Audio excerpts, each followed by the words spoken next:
আসসালামু আলাইকুম। Advance English structure ক্লাসের 11তম ক্লাস আজ। আজকের ক্লাসে আমরা বরাবরের মতো আরও 3টি নতুন স্ট্রাকচার দিয়ে সেন্টেন্স তৈরি করা শিখব। তুমি বিদায় হও, আমি আসলে এরকম কিছু বলতে চাইনি। তুমি বাদ পড়ো, আমি আসলে এরকম কিছু বলতে চাইনি। আমি আগামীকাল একটি ল্যাপটপ কিনতে যাচ্ছি। সে আগামীকাল শপিংয়ে যাচ্ছে। থেমে থেমে বৃষ্টি হচ্ছে। গাড়িটি থেমে থেমে যাচ্ছে। এই ধরনের বাক্যগুলো তৈরি করতে আমরা আজকে 3টি স্ট্রাকচার ইউজ করব। তুমি বিদায় হও, আমি আসলে এরকম কিছু বলতে চাইনি। আমার জন্য দীর্ঘক্ষণ অপেক্ষা করো, আমি আসলে এরকম কিছু বলতে চাইনি। তোমার অনুভূতিতে আঘাত লাগুক, আমি আসলে এরকম কিছু বলতে চাইনি। এই বাক্যগুলোর মধ্যে আমি আসলে এরকম কিছু বলতে চাইনি এই কথাটির মিল খুঁজে পাচ্ছি। সো আমি আসলে এরকম কিছু বলতে চাইনি এই কথাটি বলতে আমরা ইংরেজিতে ইউজ করতে পারি আই ডিডেন্ট মিন টু। স্ট্রাকচারটি হবে I didn't mean to plus verb. কিছু এক্সাম্পল দেখে নেই, তাহলে আরও ক্লিয়ারলি বুঝতে পারবো। তুমি বিদায় হও, আমি আসলে এরকম কিছু বলতে চাইনি। I didn't mean to say you goodbye. I didn't mean to say you goodbye. তোমার অনুভূতিতে আঘাত লাগুক, আমি আসলে এরকম কিছু বলতে চাইনি। I didn't mean to hurt your feelings. I didn't mean to hurt your feelings. তোমাকে যেতেই হবে, আমি আসলে এরকম কিছু বলতে চাইনি। I didn't mean to say you have to গো।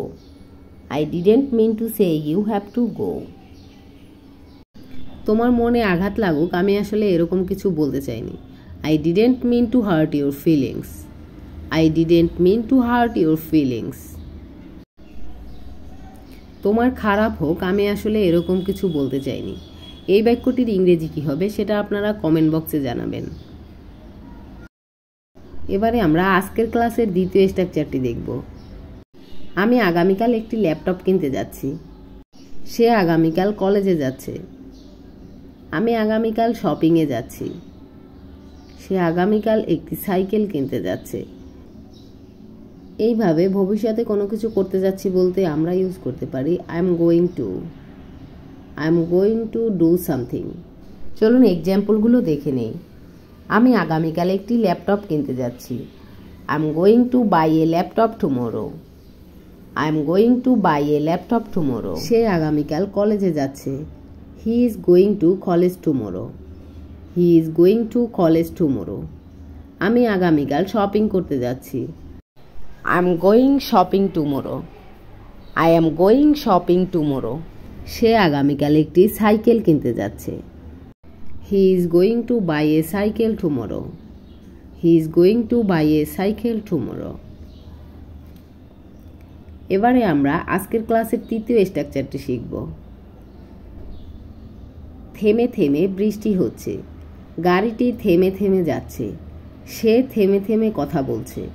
এই বাক্যগুলোর মধ্যে আমরা থেমে থেমে কথাটির মিল খুঁজে পাচ্ছি। ইংরেজিতে থেমে থেমে বলতে আমরা ইউজ করতে পারি ইন্টারমিটেন্টলি। স্ট্রাকচারটি হবে সেন্টেন্স প্লাস ইন্টারমিটেন্টলি। থেমে থেমে বৃষ্টি হচ্ছে। It is raining intermittently. It is raining intermittently. গাড়িটা থেমে থেমে যাচ্ছে। The car is going intermittently. The car is going intermittently. সে থেমে থেমে কথা বলছে। He is speaking intermittently. He is speaking ইন্টারমিটেন্টলি।